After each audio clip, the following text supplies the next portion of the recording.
15ویں صدی میں ہم ہیں۔ اب ایک بات میں کہہ رہا ہوں اور وہ میری ذاتی رائے ہے، گمان اندازہ اس میں مجھ سے اختلاف کرنے کا ہر ایک کو حق ہے۔ میرے نزدیک 15ویں صدی ہجری اب مجدد کامل الامام المہدی سلسلہ تجدید خلافت کی آخری کڑی کے ظہور کا وقت۔ اس میں مجھے ایک تو قرآن مجید سے اشارہ ملا ہے، اشارہ ہے، میں اسے تفسیر نہیں کہتا۔ میرے نزدیک قرآن مجید میں چند آیتیں سورہ مدثر کی اور چند آیتیں سورہ انشقاق کی بڑی عجیب۔ سورہ مدثر کی آیات میں حضور کی آمد کا نقشہ کھینچا گیا ہے، کلا والقمر واللیل اذ ادبر والصبح اذا اسفر انہا لإحدى الكبر نذیرا للبشر لمن شاء منکم ان یتقدم او یتأخر۔ نہیں، قسم ہے چاند کی، کلا والقمر واللیل اذ ادبر، اور رات کی جبکہ وہ پیٹ موڑنے جانے لگے اور صبح کی جبکہ وہ وطن ہو جائے۔ حضور سے پہلے 600 برس ایسے گزرے ہیں دنیا میں کہ نبوت کا سورج نہیں تھا، بس چاند جیسے مستعار روشنی چاند کی ہوتی ہے تو سابقہ انبیاء کی مستعار روشنی تو کوئی دنیا میں تھی، دھندلی دھندلی جیسی چاند کی ہوتی ہے، لیکن وہ سورج نہیں۔ لیکن اب وہ رات ختم ہو رہی ہے، واللیل اذ ادبر، جا رہی ہے محمد صلی اللہ علیہ وسلم کا سورج، یہ شمس نبوت و رسالت طلوع ہو گیا۔ والصبح اذا اسفر انہا لإحدى الكبر، بہت بڑی باتوں میں سے ایک بات ہے جو ہوئی ہے، وہ معمولی واقعہ نہیں، احدى الكبر، یہ تاریخ انسانی کے عظیم ترین واقعات میں سے ہے بعثت محمدی، نذیرا للبشر، پوری نوع انسانی کے لیے نذیر بن کر آئے۔ یہ تو ہے حضور کا معاملہ، لیکن اب جو معاملہ ہونا ہے دوبارہ، اس لیے کہ خلافت علی من عادی نبوت دوبارہ اب قائم ہوگی انشاءاللہ۔ حضور کے بعد میں آپ کو بتا چکا ہوں، خلافت راشدہ ختم ہونے کے بعد سے زوال زوال زوال زوال زوال زوال زوال زوال زوال، تھوڑا سا 2.5 سال کا 2 سال کا وقفہ آیا ہے حضرت عمر بن عبدالعزیز کا، ورنہ زوال زوال زوال زوال زوال، اگرچہ اس زوال کو 1000 سال لگے ہیں۔ یہ عمارت جو محمد نے بنائی تھی ایک دن میں نہیں گر گئی صلی اللہ علیہ وسلم، کھنڈر بتا رہے ہیں عمارت عظیم تھی، 1000 سال کے بعد پھر یورپ کے سیلاب نے آ کر اس کو گرایا ہے، ختم کیا ہے، ورنہ 1000 سال تک سطوت و شوکت کے ساتھ امت مسلمہ تو موجود نہیں ہے، چاہے اسلام جو ہے وہ حکومت کی سطح پر موجود نہیں تھا۔ بہرحال اب جو اس کا دور آیا ہے دوبارہ خلافت علی من عادی النبوۃ کا دور، اس کا نقشہ سورہ انشقاق میں کھینچا گیا ہے۔ فلا اقسم بالشفق، اب دیکھیے سورج غروب ہو گیا، حضور کی بعثت کے وقت وہ سورج رسالت طلوع ہوا تھا، اب وہ سورج غروب ہو چکا ہے۔ سورج کے غروب ہونے کے بعد صرف روشنی رہ جاتی ہے شفق کی، سرخ سی، بس وہی باقی رہ گئی، باقی کیا رہ گیا؟ بدا الاسلام غریبا وسعود کما بدا فتوبى للغرباء فلا اقسم بالشفق واللیل وما وسق، رات کی سی تاریکی ہے اور جو کچھ اس نے اپنے اندر جمع کر لیا ہے، والقمر اذا اتسق، اور قسم ہے چاند کی جب کہ وہ بھر جائے، پورا بھرتا ہے کتنے دنوں میں؟ 14 دن، اور 14 صدیوں کے بعد اب پہلی صدی کا جس نے کہ تجدید کامل کی عمر بن عبدالعزیز، 14 صدیوں کے بعد اب 15ویں صدی میں الامام المہدی کے ظہور کا وقت قریب ہے۔ اب جو کچھ مجھے حضرت امام المہدی کے بارے میں کہنا ہے، دوبارہ اپنی بات دہرا رہا ہوں، یہ میرا ذاتی گمان ہے، اختلاف کیا جا سکتا ہے، میرا گمان یہ ہے کہ یہ اب جو مجدد آئیں گے وہ حضرت مہدی ہوں گے۔ پہلی بات تو یہ جان لیجئے کہ مہدی 2 ہیں، ایک شیعوں کے مہدی، ایک سنیوں کے مہدی، ان میں بڑا فرق ہے۔ شیعہ حضرات مہدی کو مانتے ہیں، وہ ان کے 12ویں امام ہیں، ان کے عقیدے کے مطابق انہیں پیدا ہونے کے فوراً بعد اس اندیشے سے کہ انہیں قتل کر دیا جائے گا ایک غار میں چھپا دیا گیا تھا، تقریباً 1200 برس سے وہ اس غار کے اندر ہیں، وہ روپوش ہیں، چھپے ہوئے ہیں، اسی لیے انہیں امام غائب کہا جاتا ہے، اور اب ان کا انتظار ہو رہا ہے اس لیے انہیں امام منتظر بھی کہا جاتا ہے۔ اس لیے شیعوں کے دارالعلوم جو ہوتے ہیں دارالعلوم المنتظر، وہ اس لیے کہ ان کا انتظار کیا جا رہا ہے۔ تو یہ ہے اب وہ ان کا خیال ہے کہ آخری دور میں، آخری زمانے میں وہ ظاہر ہو جائیں گے، غار سے نکل آئیں گے۔ دیکھیے میں اس عقیدے کو اس بنا پر رد نہیں کرتا کہ یہ ناممکن ہے کہ کیسے کوئی شخص جو ہے 1200 برس تک کسی غار کے اندر زندہ رہ سکتا ہے، نہیں، میں سمجھتا ہوں ممکن ہے۔ 300 برس تک اصحاب کہف رہے کہ نہیں رہے؟ سوئے رہے 300 ایئرس۔ حضرت عیسیٰ اسی حیات عرضی کے ساتھ 2000 سال سے موجود ہیں آسمان پہ کہ نہیں ہے؟ آپ کو معلوم ہے حضرت عزیر 100 برس تک مرنے کے بعد دوبارہ زندہ کر دیے گئے، فامات اللہ 100 عام ثم بعث، تو ناممکنات میں سے کوئی سوال پیدا نہیں ہوتا۔ لیکن یہ کہ آیا کوئی امامت معصومہ کا تصور قرآن اور حدیث سے ہمیں ملتا ہے؟ پھر یہ کیا یہ موروثی امامت کہ حضرت علی کی نسل جو حضرت فاطمہ سے چلی ہے اسی میں یہ امامت ہوگی؟ اس کے لیے ہمارے پاس کوئی دلیل نہیں ہے، ہم اس کو تسلیم نہیں کرتے۔ ہم تو سمجھتے ہیں کہ معصومیت ختم ہو گئی محمد رسول اللہ صلی اللہ علیہ وسلم پر، خاتم المعصومین ہے محمد رسول اللہ، اب ان کے بعد تو اجتہاد ہے اور خلافت ہے، عام معاملات میں اجتہاد ہوگا، نظام خلافت کا ہوگا۔ تو ہمارے نزدیک جو میں جس مہدی کا نام لے رہا ہوں وہ مہدی ہے جو ایک مجدد ہوں گے، جیسے کہ مجددین کے نام میں نے آپ کو گنوائے، مرزا الفسانی ہو، شاہ ولی اللہ ہو، سید احمد بریلوی ہو، شیخ الہند ہو، ایک ہوں گے انسان جو پیدا ہوں گے انسانوں کی طرح عام طور پر اپنی عمر کو پختگی کو پہنچیں گے، پھر وہ سامنے آئیں گے منظر پر، پھر وہ کام کریں گے، قیادت کریں گے، عرب میں ان کا ظہور ہوگا۔ دوسری بات یہ نوٹ کر لیجئے حضرت مہدی کے بارے میں، ہمارے ہاں احادیث کے جو مجموعے ہیں، جو ٹاپ کے 2 مجموعے ہیں، ان میں کہیں حضرت مہدی کا ذکر نہیں، نہ صحیح بخاری میں نہ صحیح مسلم، لیکن ہم اسے نظر انداز نہیں کر سکتے کہ صحائح ستہ کی بقیہ 4 کتابوں کے اندر موجود ہے۔ موجود ہے، لہذا نظر انداز نہیں کر سکتے،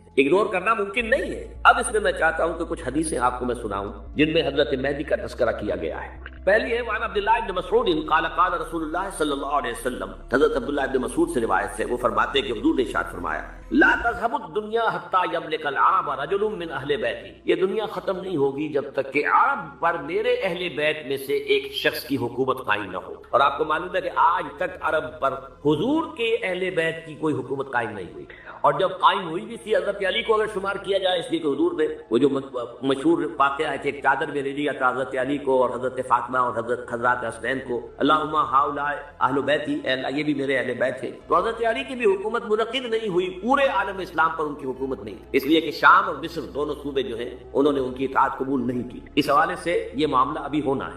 لا تذهب الدنيا حتى يملك العرب رجل من اہل بیتی یعاد اسمه اسمی، اس کا نام وہی ہوگا جو میرا نام ہے، یعنی محمد صلی اللہ علیہ وسلم، اور ان کا نام بھی مہدی کا نام بھی محمد ہو، مہدی تو ان کا لقب ہے۔ یہ ترمذی میں بھی ہے، ابو داؤد میں بھی ہے، سنن ابی داؤد جامع ترمذی، بلکہ ابو داؤد میں ایک اور روایت ہے، قال حضور نے فرمایا لو لم يبقى من الدنيا الا يوم، اگر دنیا کی زندگی میں سے کچھ بھی نہ بچے سوائے ایک دن کے، لطول اللہ تعالی ذلك اليوم، تو اللہ تعالیٰ اس دن کو لمبا کر دے گا، حتى يبعث فيه رجلا مني، یہاں تک کہ میرے خاندان میں سے ایک شخص کو اٹھائے گا، ومن اہل بیتی، میرے اہل بیت میں سے، یواتے ہو اسمہ اسمی و اسم ابی ہے اسم ابی، جس کا نام میرے نام پر ہوگا، جس کے والد کا نام میرے والد کے نام پر ہوگا، محمد ابن عبداللہ ان کا نام ہوگا، اور وہ یملأ الارض قسطا وعدلا کما ملئت ظلما وجورا، وہ سرزمین عرب کو عدل اور انصاف سے اسی طرح بھر دیں گے جیسے کہ وہ ظلم اور زیادتی سے بھر چکی۔ دوسری روایت ہے حضرت ابو سعید خدری رضی اللہ تعالی عنہ سے، حضور نے فرمایا المہدی منی اجل الجبہۃ اقنى الانف یملأ الارض قسطا وعدلا کما ملئت ظلما وجورا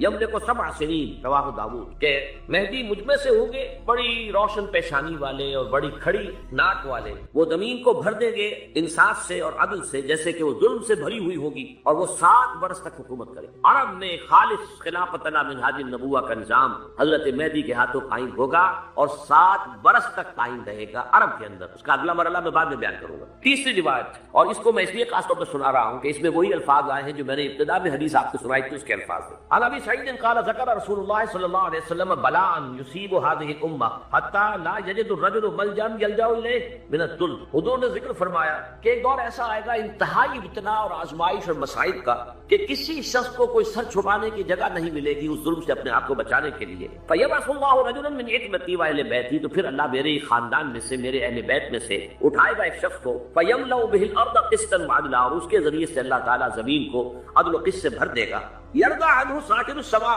یہ وہی الفاظ آ گئے، اس سے پھر راضی ہو جائیں گے آسمانوں میں رہنے والے بھی، وساکن الارض، اور زمین میں رہنے والے بھی۔ لا تدع السماء من قدرها شيئا الا ثبت، آسمان اپنا ایک قطرہ بھی نہیں روکے گا مگر یہ کہ اس کو زمین کے اوپر نثار کر دے گا، بارش کی شکل میں گرا دے گا۔ ولا تدع الارض من نباتها شيئا الا اخرجت، اور زمین اپنی پیداوار میں سے کوئی شے نہیں چھپائے گی، نہیں روکے گی مگر کچھ ظاہر کرے گی۔ لا یہ کہ دنیا میں اقتدار کہ کسی مسند پر انسان بیٹھا ہے، یا یہ کہ کوئی اس کے ہاتھ میں اختیار نہیں، یہ تمام جو حالات انسان پر طاری ہوتے ہیں ان کے جواب میں جو طرز عمل فکری اعتبار سے اور عملاً انسان اختیار کرتا ہے اس کے 4 درجے۔ پہلا درجہ ہے انتہائی گمراہی، ضل ضلالا بعیدا، وہ کیا ہے؟ اگر عزت ہوئی، نعمتیں ملی، فلاں دیوی یا دیوتا کی نگاہ کرم ہے، اس کی کرپا سے یہ ہوگا، اور اگر کوئی تکلیف آ گئی، مصیبت آ گئی، معلوم ہوتا ہے کہ فلاں دیوی یا دیوتا ہم سے ناراض ہو، یہ کالی دیوی کی طرف سے کوئی مصیبت آ گئی ہے، یا یہ کہ یہ لکشمی دیوی کی نگاہ کرم ہے کہ ہمیں دولت مل گئی ہے، یہ تو ہے شرک۔ شرک ہونے کے اعتبار سے یہ ہے ضل ضلالا بعیدا، انتہائی پستی۔ اس پستی سے اوپر آئیں گے تو توحید کی پہلی منزل، عزت دی اللہ نے، اگر کوئی تنگی آ گئی، فقر، تکلیف، کوئی ذلت، رسوائی، یہ بھی اللہ کی طرف۔ ایک اعتبار سے تو انسان ہدایت پر آ گیا، بڑی گہرائی تھی اس گندگی کی اور اس خباثت کی جو شرک جس کا نام ہے، اس سے انسان نکل آیا نجاست سے۔ توحید تو ہے لیکن ابھی اس میں اس کی گمراہی کا ایک ایلیمنٹ شامل، اور یہ گمراہی سے جب تک آگے نہیں آئے گا، اوپر نہیں ابھرے گا، اس کا طرز عمل کیا ہوگا کہ ذرا کچھ مل گیا، عزت مل گئی، پھولے نہیں سما رہے، اب زمین پر قدم نہیں ٹک رہے، گردن اکڑ رہی، کہیں محرومی ہو گئی، کوئی تکلیف آ گئی، کوئی مشقت، فقر آ گیا، اب بجھ کر رہ گئے۔ ان دونوں کیفیات میں انسان کا پینڈولم جو ہے وہ ایکسٹریم کو جائے گا۔ یہ کب ہوگا؟ جبکہ انسان یہ سمجھتا ہے کہ اس دنیا میں جو دولت مل گئی یا عزت مل گئی تو یہ گویا کہ بڑی کوئی قابل فخر ہے، اور اگر یہاں پر کوئی تکلیف آ گئی، کوئی مصیبت آ گئی، فقر و فاقہ آ گیا تو یہ گویا کہ بہت ہی اہانت آمیز ہے۔ اگر یہ انسان سمجھے گا تو طرز عمل وہ نکلے گا، نتیجے کے طور پر جو میں بیان کر چکا ہوں، یہ گمراہی ہے۔ اس گمراہی سے نکلیں گے تو آپ کس مقام پر آئے؟ دوسری منزل ہدایت کی کیا ہے؟ نہ یہ عزت ہے نہ یہ ذلت، دونوں حیثیتیں برابر ہیں کہ یہ امتحان۔ اسی لیے ان دونوں آیتوں میں ایک لفظ قدر مشترک ہے، اذا مبتلاه فاما الانسان اذا مبتلاه ربه فاکرمه ونعمه۔ یہ بھی ایک امتلا ہے، آزما رہا ہے اللہ، کبھی وہ دیکھ کر آزماتا ہے، کبھی چھین کر آزماتا ہے، کبھی فقر و فاقہ سے آزماتا ہے، کبھی وہ کثرت دولت اور کثرت مال سے آزماتا ہے، کبھی وہ صحت دے کر آزماتا ہے کہ یہ قوت اور توانائی اور صحت جو میں نے دی ہے یہ اس میں کیا کرتا ہے، کبھی وہ مرض کے ذریعے سے آزماتا ہے کہ صبر کرتا ہے کہ نہیں کرتا۔ ہمارے لیے شکوہ اور شکایت تو اس کی زبان پر نہیں آ جاتی، نالا اور سیون تو نہیں آ جاتا، تکلیف جھیلتا کہ نہیں جھیلتا، اس میں تحمل ہے کہ نہیں، تو صبر کرتا ہے یا شکر کرتا ہے۔ یہ دونوں کیفیات در حقیقت اس اعتبار سے مساوی ہے، یہ بھی امتحان یہ بھی۔ یہ حقیقت جب سامنے ہوگی اب وہ پینڈولم جو ہے وہ بہت کم ہو جائے، یعنی انسان میں طبعی طور پر تو ایک اثر ہوتا ہے غیر اختیاری، کسی چیونٹی نے کاٹا آپ کے پاؤں پر، آپ اپنا پاؤں ہٹا لیں گے، اس میں کوئی ارادہ نہیں، یہ ریفلیکس ایکشن ہے، غیر اختیاری فیل۔ اس حد تک تو انسان ضرور متاثر ہوتا ہے، اس سے تو کوئی انسان جو ہے وہ بلند کر نہیں ہو سکتا۔ حضرت ابراہیم رضی اللہ تعالیٰ عنہ حضور کے وہ نومولود فرزند انتقال جب ہو رہا تھا، آپ کی آنکھوں میں آنسو آ، اب یہ طبعی اثر ہے، ایک فیل ہے، انفعالی کیفیت ہے جو بالکل طبعی ہے، لیکن یہ نہیں کہ اس کی وجہ سے انسان کی زبان پر کوئی شکوہ آ جائے، کوئی شکایت آ جائے، یہ نہیں ہوگا، یہ ایمان کے بناسی ہے۔ اسی طریقے سے اگر کوئی خوشی ہوئی ہے تو چہرے کے اوپر ایک نکھار آ جائے گا، تبسم آ جائے گا، اس سے زائد نہیں۔ اس حد تک تو یوں سمجھیے کہ انسان کا طبعی تقاضا ہے، اس سے زیادہ یہ پینڈولم اگر سوئنگ کر رہا ہے تو گویا کہ اس حقیقت سے انسان محروم ہے کہ یہ بھی امتحان ہے، یہ بھی امتحان، جو ہم سورہ حدید میں پڑھ چکے ہیں، ما اصاب من مصیبت فی الارض ولا فی انفسکم الا فی کتاب من قبل ان نبراها ان ذلک علی اللہ یسیر لکے لا تاسوا علی ما فاتکم ولا تفرحوا بما آتاکم۔ اللہ تمہیں کچھ دے تو اتراؤ مت، اللہ تم سے کچھ چھین لے تو اس کے اوپر افسوس مت۔ یہ نتیجہ ایمان کا نکلنا چاہیے۔ اگر تمہیں ایمان ہے اللہ پر، اگر تمہیں یقین ہے کہ جو کچھ ہوا ہے اللہ کے اذن کے بغیر نہیں ہوا، اگر تمہیں یقین ہے کہ اللہ نے جو میرے لیے طے کیا ہے اس میں میرے لیے خیر ہی ہے، چاہے فی الحال فی الوقت فوری طور پر مجھے ناگوار محسوس ہو رہی ہے بات، لیکن یقیناً میرے لیے اس میں خیر ہے میرے رب کی طرف سے، کہ حد کے ساتھ ہی ہمارے عین الطاف۔ ہم تو شارٹ سائٹڈ ہیں، ہم دیکھ نہیں سکتے کسی شے کو، ہم اس کے ظاہر کو دیکھ کر گھبرا اٹھتے ہیں کہ یہ تو تکلیف آ گئی، کیا پتا اسی کے پردے میں اللہ کی رحمت آ رہی ہے۔ میں نے وہ رئیس امروی کے اشعار آپ کو کئی دفعہ سنائے ہیں، وہ وقت آیا کہ ہم کو قدرت ہماری سعی و عمل کا پھل دے، بتا رہی ہے یہ ظلمت شب کہ صبح نزدیک آ رہی، ابھی ہے کچھ امتحان باقی، فلاکتوں کے نشان باقی، قدم نہ پیچھے ہٹے کہ قسمت ابھی ہمیں آزما رہی۔ رئیس اہل نظر سے کہہ دو کہ آزمائش سے جلدہ آ رہے، جسے سمجھتے ہو آزمائش وہی تو بگڑی بنا رہی، اسی آزمائش سے تو بگڑی بنے گی، اسی سے تو تمہارا خیر جو ہے اجاگر ہوگا، سامنے آئے گا، پتہ چلے گا who's who, what is what۔ ابو بکر میں کتنا یقین اور ایمان تھا، یہ کیسے معلوم ہوگا؟ کیسے معلوم ہوگا کہ بلال میں کتنا سہار، کتنا تحمل تھا، کتنا صبر تھا، اگر وہ مصیبت ان پر نہ آتی کہ جو امیہ ابن خلف کے ہاتھوں ان پر قیامت اٹھ رہی۔ تو یہ ساری چیزیں جو ہے ما اصاب من مصیبت فی الارض ولا فی انفسکم الا فی کتاب من قبل ان نبرأ ان ذلک علی اللہ یسیر لکے لا تاسوا علی ما فاتکم ولا تفرحوا بما آتاکم واللہ لا یحب کل مختال فخور۔ اگر اس حقیقت سے محروم ہو جاؤ گے تو پھر اختیال اور فخر اور گھمنڈ پیدا ہو جائے گا تمہارے اندر، یا دوسری طرف مایوسی، کمر ہمت ٹوٹ کر رہ جائے گی، خودکشی کرنے کو انسان آمادہ ہو جاتا ہے، ذرا کوئی ناکامی دنیا میں آ گئی، کوئی تکلیف آ گئی۔ یہ ہے در حقیقت تیسری منزل، ہدایت کی دوسری سیڑھی۔ پہلا کیا تھا؟ لحاظ ضل ضلالا بعیدا، کوئی خیر مل گیا تو کسی دیوی کی نگاہ کرم، کوئی تکلیف آ گئی تو کسی دیوتا کی ناراضگی، یہ تو ہے ضل ضلالا بعید۔ اس سے اوپر آئے، یہ پہلی سیڑھی ہدایت کی، عزت ہے تو اللہ کی طرف سے، اور اگر کوئی ذلت ہے، تنگی ہے تو اللہ کی طرف، یہ ہدایت کا آغاز ہو گیا، یہ توحید کی بنیادی منزل۔ اس سے اگلی منزل، یہاں کی ذلت ذلت نہیں، یہاں کی عزت عزت نہیں۔ ذالک یوم التغابن، ہار اور جیت کے فیصلے کا دن تو قیامت کا دن ہے، وہاں معلوم ہوگا جس کو اس وقت عزت ملی وہ عزت والا ہے، جو اس وقت ذلیل ہو گیا وہ ذلت والا ہے۔ یہ تو امتحان ہے، دارالامتحان ہے، خلق الموت والحیات لیبلوکم ایکم احسن عملا، یہ دارالامتحان ہے، امتحان ہونے کے ناطے دونوں برابر ہیں۔ اس سے اوپر ہے ایک چوتھی منزل، ہدایت کی تیسری منزل، وہ کیا ہے؟ عام طور پر انسان یہ سمجھتا ہے کہ یہ جو آزمائش ہے تنگی کی اور فقر و فاقہ کی، یہ سختر آزمائش ہے، اور نعمتوں کی بارش ہو تو یہ آسان آزمائش۔ یہ بھی ابھی گمراہی کا ایک پرت جو ہے اس کی باقی ہے۔ ابھی ہدایت کا جو کامل جو ہوگا انکشاف وہ کب ہوگا؟ جب انسان اس حقیقت کو جان لے کہ جہاں حسرت ہو، دس از دی رے آف ہوپ، یہ امت قرآن سے اپنا تعلق توڑ بیٹھے۔ اور نمبر 2 ہے وہی سرمایہ داری بندہ مومن کا دین، یہ بھی سرمایہ پرست بن چکا ہے، دولت کا پجاری بن چکا ہے، یہ میرے لیے رے آف ہوپ ہے۔ مادہ پرستی، دولت پرستی، سرمایہ پرست، زر اندوزی، وَإِنَّهُ لِحُبِّ الْخَيْرِ لَشَدِيدٌ، ان دو لعنتوں کے اندر یہ مبتلا ہے۔ جانتا ہوں یہ امت حامل قرآن ہے وہی سرمایہ داری بندہ مومن۔ اور تیسری سب سے تلخ حقیقت، اس کی جو علمی اور روحانی جو رہنمائی کرنے والے لوگ ہیں وہ اندر سے خالی ہیں، کھوکھلے۔ جانتا ہوں میں کہ مشرق کی اندھیری رات میں بے ید بیضا ہے پیران حرم کی آس، علماء ہے اور صوفیاء ہیں اور پیشوا ہیں اور مسند نشین ہیں اور سب کچھ ہے، لیکن کسی کے آستین میں وہ موسیٰ والا ید بیضا نہیں، خالی اندر سے۔ اس کا نقشہ ایک حدیث میں آیا ہے جو لرزا دینے والی ہے، آج کا نقشہ ہے وہ بھی۔ حضور نے فرمایا یوشک ان یاتی علی الناس زمان، مجھے اندیشہ ہے لوگوں پر ایک زمانہ ایسا آ جائے گا، ذرا گنتی کیسا ہوگا، لا یبقى من الاسلام الا اسمہ، اسلام میں سے اس کے نام کے سوا کچھ نہیں۔ کہاں ہے اسلام دنیا میں؟ کھاؤ اجتماعی سطح پر کھاؤ، کہاں ہے؟ ولا یبقى من القرآن الا رسمہ، اور قرآن میں سے سوائے اس کے رسم الخط کے کچھ نہیں۔ معنی کہاں ہے قرآن؟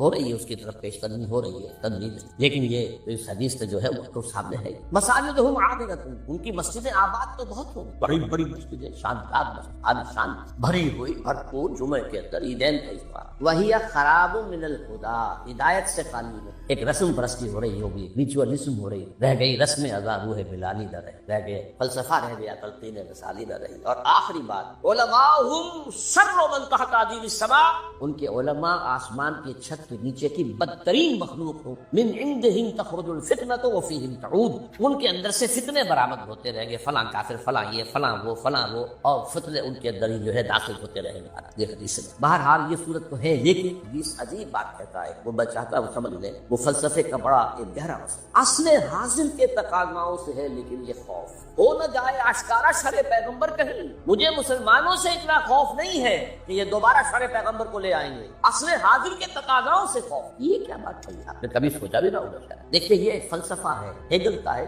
پھر اسی پر مارکس کا فلسفہ آیا ہے، میٹیریلزم، ڈائلیکٹیکل میتھڈ۔ وہ فلسفہ کیا ہے؟ دنیا میں ایک سلسلہ چل رہا ہے، تصادم اور ارتقاء۔ ایک نظریہ سامنے آیا، اس پہ انسان نے ٹرائی کیا، اس کی خرابیاں ظاہر ہوئیں، تو اسی کی کوکھ سے اس کا ایک اینٹی تھیسس وجود میں آیا۔ اب دونوں میں ٹکراؤ ہوا، ان دونوں کے ٹکراؤ سے ایک نئی چیز، تیسری چیز ڈیولپ ہو گئی جو پہلے سے بہرحال بہتر۔ اب جو یہ نئی چیز بنی یہ خود تھیسس بن جاتا ہے، کیونکہ یہ بھی آسمانی ہدایت پر مبنی نہیں ہے، اندھے بہرے مادے کا سفر جو جاری ہے، مکمل تو نہیں ہوتا، کامی تو نہیں، اس میں جو ڈیفیشنسی ہے وہ پھر اپنا ایک ری ایکشن پیدا کرتا ہے، پھر وہ تھیسس پھر اینٹی تھیسس کو جنم دیتا ہے، پھر ان میں ٹکراؤ ہوتا ہے، پھر آگے بڑھتا ہے۔ یہ ہے جس کو کہتے ہیں ڈائلیکٹ۔ یہ تاریخ چل رہی ہے اس اعتبار سے کہ جہاں ایک طرف وہ خیر و شر کا معاملہ چل رہا ہے، وہیں پر بھی اسی پروسیس کے دوران یہ جو ڈائلیکٹیکل پروسیس ہے یہ بھی آگے بڑھ رہا ہے۔ وہاں انسانی بحثیت مجموعی شر سے خیر کی طرف آ رہی ہے۔ اب اس کی مثال لے لیجیے، پہلے دنیا میں بادشاہت تھی، جاگیرداری تھی، انسان مجبور، کسان، غریب، حساب ہوا، رد عمل پیدا ہوا، جمہوریت آئی، یقیناً بہتر بات ہے، لوگوں کو حقوق حاصل، لوگوں کو عزت نفس حاصل ہوئی۔ اب بھی انسان ہے، یہ بھی انسان تھے، بادشاہ، یہ کیسے فرق کر رہے ہیں؟ اب اس کے اندر کیپٹلزم پیدا ہو گیا۔ نتیجہ کیا نکلا؟ پہلے بادشاہ سر پر سوار تھا، اب سرمایہ دار سوار ہو، پہلے جاگیردار سوار تھا، اب کارخانے دار سوار ہو۔ رست از یک بند کا استاد در بندے دیگر، آسمان سے گرے کھجور میں اٹک گئے، پھر رد عمل ہوا، پھر کمیونزم برآمد ہوا، اسی کی کوشش کیپٹلزم کا رد عمل کمیونزم۔ اب یہ شکل ہے کہ جو چل رہی ہے، وہ کمیونزم مر گیا ہے، اب انسان ایک دو راہ پر، اب آگے کہاں جائے گا؟ یہ ڈائلیکٹیکل پروسیس کہاں جائے گا؟ مغربی دنیا سمجھ رہی ہے کہ ہمارا نظام ہی بس جیت گیا ہمیشہ کے لیے، ہمارا جو سیکولر، لبرل اور عوامی حاکمیت پر مبنی جمہوریت کا نظام، اور ہمارا جو پرائیویٹ اونرشپ اور انٹرسٹ اور بینکنگ پر مبنی ہمارا معاشی نظام، بس یہی بہترین ہے، جیت گئے۔ اب یہ فائنل تھی، اینڈ آف ہسٹری، فوکویاما نے کتاب لکھی۔ اب انسان اپنی آخری حد کو، جس پر پھر ہنٹنگٹن نے کہا نہیں ابھی ایک تصادم ہونا ہے، اس نے تہذیبوں کا تصادم کا نام دیا تھا، لیکن ایک اور شخص نے بعد میں کہا نظاموں کا تصادم۔ قرآن نے اس فلسفے کو بیان کیا۔ یہ سورہ راج کی آیت نمبر 17 ہے، وَأَنزَلَ مِنَ السَّمَاءِ مَاءً، اللہ تعالیٰ آسمان سے اتارتا ہے پانی، فَسَالَتْ أَوْدِيَةٌ بِقَدْرِهَا، تو تمام وادیاں بہہ نکلتی ہیں، کیونکہ پہاڑی علاقہ تھا نا حجاز کا، بارش جب ہوتی ہے تو پہاڑوں پر سے پانی نیچے اتر کر وادی میں آتا ہے، جو وادی سوکھی پڑی ہوتی ہے وہ ایک گویا کہ نالا بن جاتی ہے، دریا بن جاتا ہے۔ وَاحْتَمَلَ السَّيْلُ زَبَدًا رَّابِيًا، اور یہ جو سیلاب آتا ہے اس کے اوپر جھاگ آ جاتا ہے، چڑھتا ہوا بہت نظر آتا ہے جھاگ۔ وَبِمَا يُوقِدُونَ عَلَيْهِ فِي النَّارِ ابْتِغَاءَ حِلْيَةٍ أَوْ مَتَاعٍ زَبَدٌ مِثْلُهُ، اور یہ جو دھاتوں کو تپایا جاتا ہے آگ پر، سونا چاندی، تاکہ زیور بنائیں، کچھ اور چیزیں بنائیں، اس میں بھی جو مید ہے وہ اوپر آ جائے، مید اوپر آ کر اور وہ ایک جھاگ کی شکل اختیار کرے۔ کذالک یضرب اللہ الحق والباطل، اسی طریقے سے حق اور باطل کے درمیان تصادم ہوتا ہے۔ فاما الزبد فیذهب الجفاء، تو جو اوپر کا جھاگ جگاڑ ہوتا ہے وہ تو ختم ہو جاتا ہے۔ واما ما ينفع الناس فيمكث في الارض، جو لوگوں کے لیے بہتر شے ہوتی ہے وہ زمین کے اندر رک جاتی ہے، ٹک جاتی ہے۔ پانی زمین میں جذب ہو گیا یا تو اسی طریقے سے یہ تھیسس اینٹی تھیسس کے ٹکراؤ میں جب سنتھسس ہوتا ہے تو بہت سا میل کچیل نکل جاتا ہے، ختم، اور جو انسانیت کے حق میں مفید تر شے ہوتی ہے یہ عمل جاری ہے۔ اور اقبال نے اصل میں اسی اعتبار سے کہا کہ اسی عمل کا منطقی نتیجہ یہ ہے کہ اسلام آئے گا۔ ہر کجا بینی جہان رنگ و بو، آنکھ کے از خاکس بیورد آر ہوں، یا ضرور مصطفیٰ ہورا بحاس، یا حلود اندر تلاش التفاس۔ اصل میں یہ جو عمل جاری ہے اور جس کے اندر کے اچھی امیدیں ہیں انسان کی شامل ہیں، امیدوں کے چراغ جلتے ہیں کہ انسان کے لیے کوئی بہتر مستقبل آ جائے گا، تو جو کچھ اس میں خیر ہے وہ محمد کا عطا کردہ ہے، اور ابھی یہ محمد کی تلاش میں چل رہا، یا ضرور مصطفیٰ ہورا بحاس، یا حلود اندر تلاش مصطفیٰ، جائے گا پری پر اسی لکھا۔ اچھا، اب جو میں نے آپ کے سامنے عرض کیا کہ یہ جو باطل کی صف بندی ہے، اس میں وہ جو پرانا ایک نقولہ ہے، نہ ہر زن درست و نہ ہر بڑبڑ، خدا پنج انگوش یکساں نہ کر، اس صف بندی میں سب برابر نہیں۔ دیکھیے عیسائیوں میں تین تقسیم، ایک مذہبی تقسیم ہے کیتھولکس اور پروٹسٹنٹ، اور پھر پروٹسٹنٹس کے اندر نیو کانس،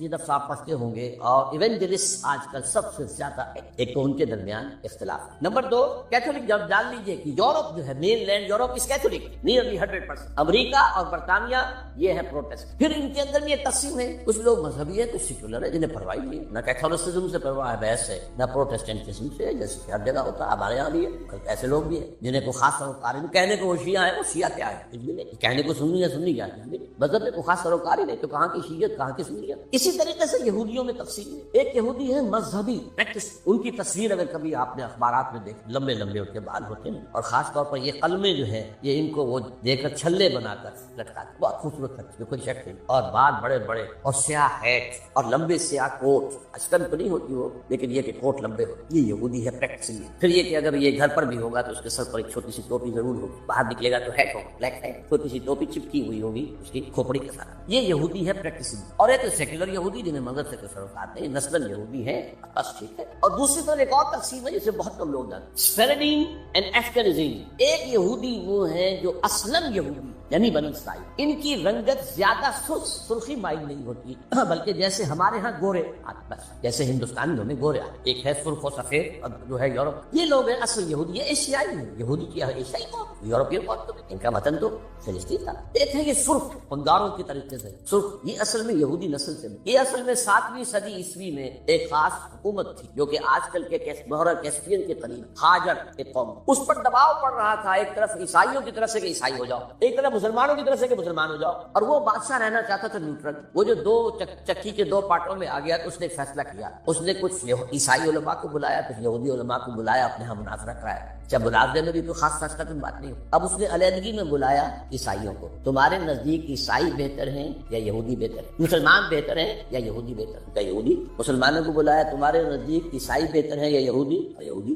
ٹھیک ہے، یہودیت پر کامن فیکٹر ہو گیا۔ عیسائیت تو بدترین شرک میں چلی گئی، خدا کا بیٹا بنا، یہودی بہرحال واحد ہے۔ عیسائیت میں شریعت ختم ہو چکی ہے، یہود کے ہاتھوں شریعت موسی باقی ہے، تو مسلمانوں کو تو یہی کہنا تھا عیسائیوں کے مقابلے میں تو یہودی بہتر ہے، اور اس وقت تک ابھی ان کی وہ دشمنی اس طریقے سے سامنے آئی بھی نہیں، شیطان کی ایجنٹی ابھی شروع ہوئی بھی نہیں۔ اسی طریقے سے اب عیسائی اولڈ ٹیسٹمنٹ کو مانگتے ہیں، وہ تو ساری یہودی ہے، حضور تو بعد میں آئے ہیں، قرآن مجید سے جو واقف تھی، تو انہوں نے کہا یہودی، انہوں نے کہا یہودی کے خلاف۔ یہ قوم ہے جو اس وقت زیادہ چھائی ہوئی ہے، اور یہ بنیادی طور پر سیکولر ہے، اور اسی میں صہیونی تحریک جو ہے، صہیونی زائنسٹ موومنٹ، اس کی they are not really بنی اسرائیل، they are not the progeny of Jacob علیہ السلام، حضرت یعقوب کی نسل سے، یہ ترک نسل، یہ یوں سمجھیے کہ یاجوج ماجوج کی جو نسلیں ہیں ان میں سے ایک نسل، اور یہ جو ہے وہ جو سرخ و سفید رنگت کے لوگ ہوتے ہیں، یہ ان میں سے۔ اب آئیے آگے، یہ جو گٹھ جوڑ ہے اس کے اہداف کیا ہے؟ what do they want؟ Number 1، عالم اسلام کے وسائل پر قبض، خاص طور پر تیل۔ اس وقت دنیا کے اندر کرائسس آنے والا ہے تیل شدید، اور تیل جس طریقے سے ان صنعتی ممالک کے لیے ایک ناگزیر شے بن گئی ہے، جیسے ہم ہوا کے بغیر نہیں جی سکتے، وہ تیل کے بغیر نہیں، تو انہیں تو چاہیے۔ عراق کا جو قبضہ ہے تیل کا پیش نظر تھا، اور افغانستان میں بھی ان کے پیش نظر یہ تھا کہ افغانستان کے راستے سے سینٹرل ایشیا کے جو تیل اور گیس کے ذخائر وسائل ہیں تو پہلی بات تو ہے یہ وسائل، عالم اسلام کے وسائل کا ختم۔ نمبر 2، عالمی مالیاتی استعمار، پوری دنیا میں ایک امپیریلزم، نیا امپیریلزم، لیکن وہ امپیریلزم جو ہے کولونائزیشن کی شکل میں نہیں، اس شکل میں نہیں کہ انگریز آیا اور ہندوستان کو اس نے غلام بنا لیا، کوئی گیا اور کسی نے لیبیا کو غلام بنا لیا، کسی نے موراکو کو غلام بنا لیا، کسی نے انڈونیشیا کو، نہیں، غلام بنانے کی ضرورت ہی نہیں ہے۔ آپ غلام بنائیں گے وہ آپ کو ماریں گے، آپ ان کو ماریں گے، فائدہ کیا ہے؟ ایسا مالیاتی نظام بناؤ کہ یہ سب بن جائیں حیوان بن کر کام کریں، مشقت کریں، اس مشقت سے جو حاصل ہو اس کو ہم اپنے بینکنگ کے نظام کے ذریعے سے اس کی کریم کھینچ لیں، تلچھٹ چھوڑ دیں، آخر انہیں بھی تو سسٹین تو کرنا ہے، ختم ہو جائیں گے تو پھر آگے محنت کون کرے گا؟ آگے والا جو ہے شام کو گھوڑے کو چارہ نہیں ڈالے گا، اگر کوئی چنا ونا نہیں دال وال نہیں دے گا تو اگلے کیسے چھوڑ دو؟ لہٰذا وہ ان کو چھوڑ دو، کریم کھینچ۔ تو تمہیں آم کھانے سے غرض ہے کہ پیڑ گننے سے؟ یہ ہے عالمی مالیات، اس کا بھی سربراہ امام امریکہ ہے، اور اس سے بھی اوپر ٹاپ پر اصل میں یہودی بینکرز، بینکوں کا نظام انہوں نے ایجاد کیا۔ یہ اس پروسیس کا حصہ ہے جو میں نے کہا تھا، انہوں نے جو ریگین کی اپنی پوزیشن عیسائیوں کے مقابلے میں۔ تو بینکنگ کا نظام، ای بنوک، ای فکر چالاک یہود، نور حق السینہ آدم ربود، اس بینکوں کے نظام نے انسان کے اندر سے نور حق ہے، وہ جو روح ربانی ہے، اسے کھینچ لیا۔ سب کا کہو بالا نہ گرد دی نظام، دانش و تہذیب و دی سودائے خام۔ جب تک یہ نظام کہو بالا نہیں ہوگا، کہاں کی دانش، کہاں کی تہذیب، کہاں کا مذہب، کہاں کا دین، یہ سب نام ہیں جرے قل ہی الا اسماء وصفن ہی الا اسماء سمیتم۔ تو دوسری بات یہ، تیسری بات ہے وہ اپنی تہذیب کا تحفظ کر، اپنی تہذیب اور تمدن دونوں، یہ جو اقبال نے لفظ استعمال کیا ہے تہذیب نے، پھر اپنے درندوں کو میں حیران ہوں اس شخص کے بارے میں، وہ الفاظ جو آج بش کہہ رہا، اور سیویلائزیشن ہمیں خطرہ، ہماری تہذیب کو خطرہ، یہ سارے کے سارے تل گئے ہماری تہذیب کو ختم کرنا۔ اور بیل ہی یہی الفاظ استعمال کیے تھے اپنے وقت کے فرعون اعظم مصر کا فرعون، ان ہاذان لساحران یریدان ان یخرجاکم من ارضکم بسحرہما ویذھبا بطریقتکم المثلی۔ یہ جو موسیٰ اور ہارون آ گئے نا، یہ دو جادوگر ہیں، یہ چاہتے ہیں اپنے جادو کے بل پر تمہیں اپنے ملک سے بے دخل کر دیں اور تمہاری مثالی تہذیب کو ختم کر دیں۔ ویذھبا بطریقتکم المثلی، آج در حقیقت وہ چاہتے ہیں کہ اپنی اس تہذیب اور تمدن کا اور اپنے نظام کا، خاص طور پر مالیاتی نظام، وہ سارا معاملہ جو مالیاتی استحصال کا ہے وہ تو اسی پر تو مبنی ہے، مالیاتی نظام ختم تو ختم۔ اور وہ اسی لیے عالم اسلام پر اس نظام کو، تہذیب جمع تمدن، اس کو ٹھوسنا چاہتا ہے بزور طاقت، اس کے لیے ڈالر بھی خرچ کر رہے ہیں، ارب خرب، اس کے لیے این جی اوز کی فوجوں کی فوجیں ہیں جو بنا دی، اس کے لیے نہ معلوم کس طریقے سے کیسے ہمارے ہاں کے ٹیلی ویژن چینلز کو خریدا گیا ہے، اور ان کے ذریعے سے جو ہے وہ ساری اپنی ویلیوز کو پروپیگیٹ کر رہے ہیں اور اسلام کے شعائر کی دیکھتنی کر رہے ہیں۔ سارے ظاہر بات ہے، پیسہ ان کے پاس ہے، اقتدار ان کے پاس ہے، طاقت ان کے پاس ہے، وہ چاہتے ہیں۔ اور اب سے کچھ پہلے تک تو ایک معاملہ اور تھا، اب کچھ اور ہو گیا، یہ بھی بول۔ اب سے کچھ پہلے تک ان کا معاملہ یہ تھا کہ اسلام ایز اے مذہب سے ہماری کوئی دشمنی نہیں، ہم اسلام as a then, political Islam, یہ نظام کی بات جو تم کرتے ہو، یہ خلافت کا نام جو لیتے ہو، یہ ہم برداشت نتھنگ ڈوئنگ۔ اب ہوتے ہوتے وہ یہاں تک آ گئے ہیں کہ اصل میں تو سارے برائی کے بیج ان کے خیال میں، مثلا اب ان کے جو رائٹرز ہیں اور ان کے بڑے بڑے جو لوگ مفکرین ہیں وہ کہہ رہے ہیں Islam in itself, Quran in itself, Muhammad in himself is evil, نعوذ باللہ، قرآن ایول، اسلام ایول اور محمد ایول۔ کہ یہ ایک عظیم جنگ ہے اسلام اور مسلمانوں کے خلاف، اسلامی تہذیب و تمدن کے خلاف، وہ اس میں چاہتے ہیں کہ اسلام کی بہتری کریں۔ نمبر 4 یہ اسلام کے احیاء کے عمل کو ہر قیمت پر روکنا، اینی کاسٹ، امت میں جہاں بھی سر اٹھائے گا کچل جائے، یہ ان کا چوتھا ہدف۔ 5واں، یہ ذرا لمبی سی بات ہے تھوڑی، یہ ہے ایک علاقائی پروگرام، ایک بہت بڑی جنگ ہونی ہو تو ہو، اور ہو جائے اور جلد از جلد نتیجے میں گریٹر اسرائیل قائم ہو جائے، تاکہ پوری دنیا میں جو ڈائسپورا میں ابھی اسرائیلی پھیلے ہوئے ہیں وہ آ جائیں، مسجد اقصیٰ اور گنبد صخرہ گرایا جائے، تھرڈ ٹیمپل حضرت سلیمان کا بنایا ہوا معبد تیسری مرتبہ تعمیر کیا جائے، اس میں حضرت داؤد کا تخت لا کر رکھا، وہ تخت آج بھی موجود ہے، ویسٹ منسٹر ایبے، برطانیہ کی پارلیمنٹ کے ساتھ جو چرچ ہے اس میں وہ رکھا ہوا ہے، وہ ایک پتھر تھا جس پر حضرت داؤد علیہ السلام کو بٹھا کر ان کی تاج پوشی کی گئی تھی، وہ رہا ہے، ہیکل کے اندر موجود رہا، وہاں سے ٹائٹس رومی لے گیا 70 میں اسے، روم سے گیا آئرلینڈ سے آیا، اسکاٹ لینڈ سے آیا برطانیہ، اب وہ وہاں موجود ہے، اور برطانیہ میں بادشاہ ملکہ کی کورونیشن جو ہوتی ہے اسی پتھر پر بٹھا کر، جب وہ آ جائے گا تو یہ چیزیں تو مشترک ہیں ان کے درمیان، آرمیگیڈون، گریٹر اسرائیل، تمام دنیا سے اسرائیلیوں کو لا کے آباد کر دینا، اور ٹیمپل آف دی ماؤنٹ کی تعمیر، اور اس کے لیے مسجد اقصیٰ اور گنبد صخرہ کو گرا دینا، اور تھرون آف ڈیوڈ لا دینا۔ اس کے بعد عیسائیوں کے نزدیک حضرت مسیح نازل ہوں گے اور اس تخت پر بیٹھ کر دنیا پر حکومت کریں، یہاں ہمارا ان کا عقیدہ کچھ آ کر مل جاتا ہے، اور اس یہودیوں کے نزدیک ان کا جو مسیحا جس کے وہ منتظر ہیں. وہ آئے گا جس کو ہم کہیں گے دجال، المسیح الدجال، ان کا مسیح جھوٹا، وہ آ کر بیٹھے گا اور وہ دنیا پر ہوگا. یہ ہیں ان کے اہداف. اب دیکھیں میں تھوڑی تھوڑی تفصیل آپ کو بتا دوں. اس کے بعد کیتھولک یہ چاہتے ہیں کہ فلسطین میں ایک کیتھولک ریاست آئے. یہاں فرق ہے، یہودی چاہتے ہیں کہ اسرائیلی ریاست. اچھا، کیتھولکس اور یورپینز اتنے زیادہ پرو یہودی نہیں ہیں جتنے کہ پروٹیسٹنٹس اور ایونجلسٹ اور ڈیوکونز ہیں برطانیہ اور امریکہ. ان میں تھوڑا تھوڑے فرق ہوئے ہیں اس اعتبار سے. اب یہی وجہ دیکھیے کس قدر زمین و آسمان کا فرق ہوا. عراق کی جنگ کے لیے کوئی بڑا کولیشن نہیں بن سکا. امریکہ ہیڈ ٹو گو الون. زیادہ برطانیہ نے کچھ تھوڑا سا جو ہے وہ آسٹریلیا وغیرہ نے ساتھ دے دیا، باقی یہ جرمنی، فرانس، اسپین کسی نے ساتھ دیا. اس لیے کہ وہاں کا معاملہ کیا تھا، عراق میں اصل میں دو چیزیں تھی. تیل، اس کا سارا تعلق امریکہ سے تھا، اور نمبر دو اسرائیل کی پروٹیکشن، جس سے یورپ کے جو عیسائی ہیں انہیں بہت زیادہ دلچسپی نہیں. وہ اس طریقے سے ان کے غلام نہیں ہے بے دام جیسے کہ پروٹیسٹنٹ کو شامل نہیں ہوتے. کیوں؟ سمجھنے کی بات ہے. کیا وجہ؟ یہی وجہ ہے. آپ نے دیکھا جو پہلی جنگ ہوئی تھی خلیجی، جب ختم ہوئی ہے تو جنرل شارٹ جو تھا، شارٹ کرافٹ، اس نے صاف کہہ دیا تھا we fought this war for the defence of Israel. اور اب جیسے ہی اس جنگ کے اندر جیسے ہی فال آف بغداد ہوا، شیرون نے بدماش نے کہہ دیا تھا کہ عنقریب عراق پر ہمارا حملہ. اس سے اندازہ ہو جاتا ہے آپ کو کہ یہ جنگ کیا تھی، کیونکہ اس جنگ کے ہدف یہ دو تھے. لہٰذا یورپ یہ سمجھنے کی جاتے ہیں کیا ہو رہا ہے، کیوں ہو رہا ہے، کس لیے ہو رہا ہے. فرق افغانستان کا معاملہ اس کے برعکس ہے. وہاں اسلام نے سر ابھارا تھا، اسے کرفٹ کرنا یہ سب کے نزدیک متفقات. تاریخ انسانی کی عظیم ترین کولیشن بنا، عظیم ترین. اس کے لیے اپنے ہاں کی